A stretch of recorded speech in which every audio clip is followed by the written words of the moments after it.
我们西游会议录这个西游会议录呢，好像那个最近大家都比较 Recently, I noticed many 关 people 注 showed great interest in this book. I think there must be some auspicious connections and auspicious dependent arising within this interest, because many teachings given by Ponso Rinpoche that's included in this book is really important. That is why Khenpo Sodargye and I requested Toku to grant empowerments so that you can receive these Dharma teachings, that it will be more convenient for you to receive it. Those of you who received the empowerment, it would be more easy for you to receive the later part of the teachings, or for you to practice them. It grants you some permissions to practice those teachings. So I think you should be quite contented with what you've received. Today we'll talk about after we arrived in Hawaii. The picture that's included in this book is a beautiful picture showing Hawaii in the ocean. It shows a beautiful picture of from the ocean side. After taking the airplane for 7 hours, finally we arrived in Hawaii, and it flew all the way from Tokyo. This chapter is called A Tsampa Incident. Hawaii is a very beautiful, enchanting archipelago. It's a vacation destination for many famous people, actors, even politicians, entrepreneurs. Obama, for example, the previous United States president, he also has a house over there and often would take vacation there. Even now, people would consider Hawaii to be a paradise. Indeed, when I first arrived there, I really felt it was very beautiful. Before I arrived there, I heard about the sandalwood forests. Usually, sandalwood can be found in India, in the southern part of India, but Hawaii also has sandalwood. On top of that, there's the beautiful coral reefs and silver beaches, as well as the Azure Ocean. And you can feel the gentle ocean breeze. It really nourishes people's spirit. It's quite a beautiful destination, especially when you look at the map. Nowadays, you can see the maps in different languages, and you can find a world map on internet. You can even translate whatever is writing on the map with apps and software. But back then, we couldn't find those information. Not only that we have internet on land, we can have Wi-Fi on international flights as well.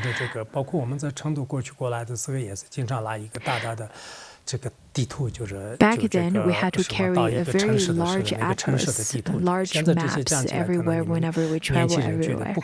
Probably young people would feel that it's impossible. Why would you travel with a large book with maps? But back then, that's how we traveled. From the atlas, you would be able to see that Hawaii being very tiny on the world map.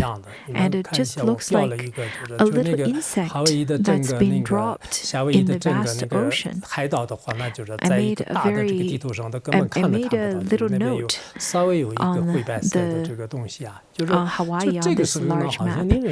You can only see this white, gray, tiny mark on the map, and it really makes people feel very lonesome and fearsome. After flying for a few hours from Japan, you can arrive at this destination that is right in the middle of the Pacific Ocean. It really feels very different because it flies for about 7 hours from Japan, and then if you want to fly to San Francisco, it takes about 5 to 6 hours again. So you really feel that you've been flying over oceans all this time. Also, I had the similar feeling when I flew to New Zealand and Australia. For people like me who never really see much ocean since our childhood, we only saw some small lakes. So at the time of being at the shore of ocean, there's this fearsome feeling that naturally arises. After arriving in Hawaii, at the border, at the customs, the police dog sniffed our tampa because tampa looks like a white powdery. It is a white powdery substance.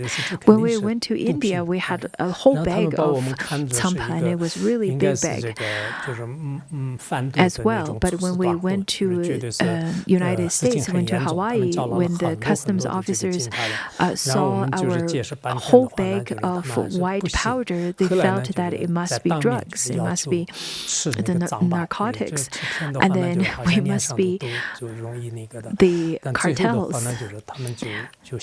So they called a group of police. After trying to explain for a very long period of time, they didn't want to believe. So I had to eat a handful of tampa to show that it was just food. And then they finally believed us. A very tall officer then told us that in order to protect the safety and health of the community, it is not allowed to bring any of the external food into United States. So it is better for you not to bring them. That is why we were stopped at the borders.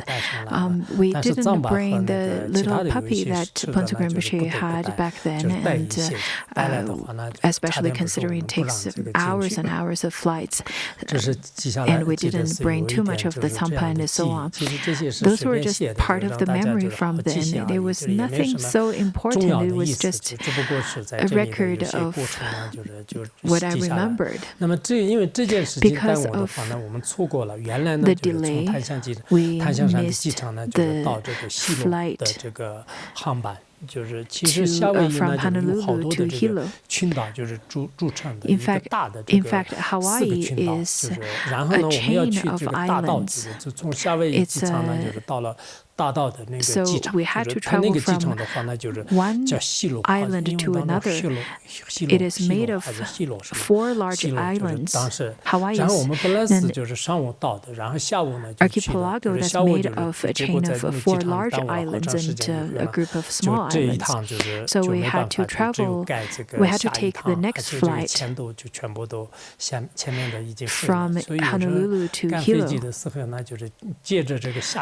The flight, the tickets that we purchased then were wasted, and the tickets, we couldn't use those tickets anymore. We had to repurchase the ticket. And then on top of that, we had to run from one stop to another. That is why in between, if we were to encounter any issues, it would take us a long time to catch up with the next flight. Phuntsok Rinpoche, since he waited for, since he already stayed, since he already took a very long time of flight and then waited over there for a period of time, it was rather quite tiresome for Phuntsok Rinpoche. On top of that, there's an 18 hours of time difference. That's from my memory. I think it's 18 hours. And from, in terms of New York and some cities in Canada, only has about 12 hours of time difference with us. Phuntsok Rinpoche back then didn't take the time to adjust his jet lag, but he did appear to be tired. We waited for more hours, and then took the flight from Honolulu to Hilo in the afternoon. It was only about, I think, it only took about less than an hour, maybe 40 minutes or so from Honolulu to Hilo. And then at the time we arrived there, it was already at dawn time, but the sun has not set yet. The temple that we traveled to was called Natural Monastery. It was not too far from the airport. It was first built, the structure was first built back in the 70s. I think it was by a Japanese Buddhist center. And then after the Second World War, the center was bought by a Tibetan Buddhist master and then became a Gelugpa center. So we specifically traveled to there. It took us a very long period of time to travel back and forth. And then after we finally settled down, Phuntsok Rinpoche said that could we make a phone call to Serta, to the Buddhist Academy, to tell them that we have already arrived in America, especially to tell my friend from Kardose, from Konding, and tell him that we have arrived. Back then there is no internet and no WeChat, none of those social media. It was very difficult to even make international phone calls. Even in the United States, it was not that we can make international phone calls everywhere. And I think our international code was 0086. I couldn't really find it anyway, so I had to ask the abbot. The abbot Lama's name is called Losang Denden, and he was a great practitioner. I later really wanted to meet him again and him to me too. Back in 2016, he said that there was another monastic who's taking care of the monastery, so he then departed from Hawaii and went back to India, and not long after that he passed away. In fact, he also kept the shoes that Phuntsok Rinpoche changed in Hawaii, and that's been kept till now. He has a great faith towards Phuntsok Rinpoche and to Pamasambhava. He was a great Lama with devotion. He said that he had then cell phone, which is a brick phone. It's a black brick phone, and he said that you can use this to call. So I called and couldn't. I wasn't sure if I was able to get through, because back then Khenpo Sodargye Lojo and a few of the supervisors in Marongar had the phones, the landlines, but it was difficult to get through. So we had to call the friend of Phuntsok Rinpoche, and hoping that he could then tell the people in Marongar, saying that we have arrived in United States. It was our evening, I think it was the afternoon of China. It felt that the friend of Phuntsok Rinpoche was drunk. And then he said that after you had left on the 16th, the superiors then made the announcement saying that you cannot go abroad. But I said that you have already arrived. Khenpo Namdro at the time was sitting at the gate, and I was giving him phone calls on the outside. There was a little spring on the outside of the monastery. It was very comfortable. So over there, Khenpo Namdro was sitting at the gate, and then he kept on saying that, well, stop calling, because it's very costly to make long-distance phone calls. So it took. So he kept on saying that you shouldn't be calling and hang up, which was true. It was very expensive to call back then. On the second morning, Phuntsok Rinpoche also wanted to make a phone call. Phuntsok Rinpoche took his time to talk, but at that time,